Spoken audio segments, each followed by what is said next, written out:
বন্ধুরা, আজকের রেসিপি হলো পেঁপে ছেচকি। তার জন্য দুটো পেঁপে, একটা পেঁয়াজ আর দুটো কাঁচা লঙ্কা নিয়ে নেওয়া হয়েছে। প্রথমে পেঁপেগুলোকে একদম গ্রেটারে গ্রেট করে নেওয়া হয়েছে। একটা পেঁয়াজ কুচি কুচি করে কেটে নেওয়া হয়েছে আর নিয়ে নেওয়া হয়ে গেছে দুটো কাঁচা লঙ্কা চিড়ে। প্রথমে কড়াইতে সর্ষের তেল পরিমাণ মতো দেওয়ার পর তাতে সর্ষে ফোড়ন, তেজপাতা আর কাঁচা লঙ্কা দিয়ে দেওয়া হয়েছে পেঁয়াজটা। পেঁয়াজটা যখন একটু ভাজা ভাজা হয়ে গেছে তখন তাতে দিয়ে দেওয়া হয়েছে ওই গ্রেট করে রাখা পেঁপেগুলো। তো এটা মেশিনেই কিন্তু গ্রেট করতে হবে, হাতে করলে কিন্তু ভালো লাগবে না খেতে। তো পেঁপেটা দেওয়ার পর পেঁয়াজের সাথে খুব ভালোভাবে নাড়াচাড়া করে নিয়ে তাতে দিয়ে দেওয়া হয়েছে সামান্য একটু হলুদ আর দিয়ে দেওয়া হয়েছে স্বাদ মতো লবণ।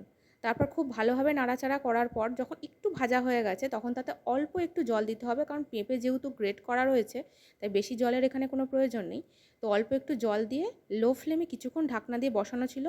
তারপর পেঁপেটা যখন খুব ভালোভাবে সিদ্ধ হয়ে গেছে তখন তাতে দিয়ে দেওয়া হয়েছে পরিমাণ বুঝে চিনি দিয়ে এখানে গরম মশলা, গোটা গরম মশলা বেটে সেই মশলাটা এই পেঁপের মধ্যে দেওয়া হয়েছে যাতে স্বাদটা খুব ভালো হয়। তারপর নাড়াচাড়া করে ভাজা ভাজা করে নামিয়েই কিন্তু রেডি হয়ে যাবে পেঁয়াজ দিয়ে পেঁপে ছেচকি।